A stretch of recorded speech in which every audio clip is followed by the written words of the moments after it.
Move over beyond burger. Fishless fish is making a splash on grocery store shelves.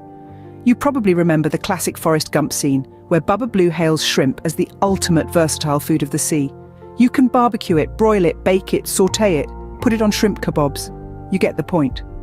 More and more these days, people are barbecuing, broiling, baking and sautéing fishless fish. What was once a pie or crab cake, in the sky idea, has hooked venture capitalists, sustainability experts, celebrities and animal cruelty advocates alike. Out to disrupt the fishing industry with plant-based seafood products, says Jacek Prus, co-founder and CEO of Current Foods, a plant-based seafood company founded in 2019. Does fishless fish live up to its early hype in terms of health, taste and sustainability? What is fishless fish? Broadly speaking, fishless fish is seafood that doesn't require fish farming or catching any fish. Fishless fish looks to fill these gaps, now and in the future.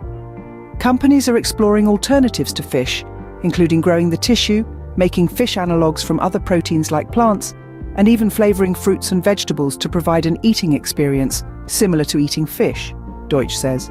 For example, a tomato fillet can be infused with flavors and look and taste a bit like raw tuna in a sushi application.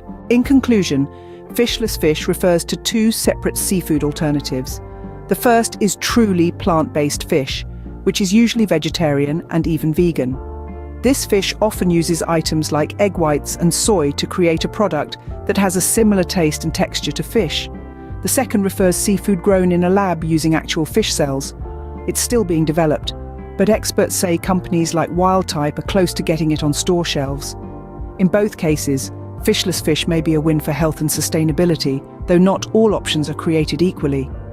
There are ongoing discussions about the energy, water and natural resource requirements to produce different types of protein, Jameson McClung says. However, we'll only be able to validate sustainability models once cultivated meat facilities have been scaled up and are producing meat for consumers.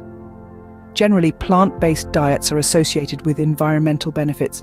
Fishless fish may be new, but animal protein substitutes are not.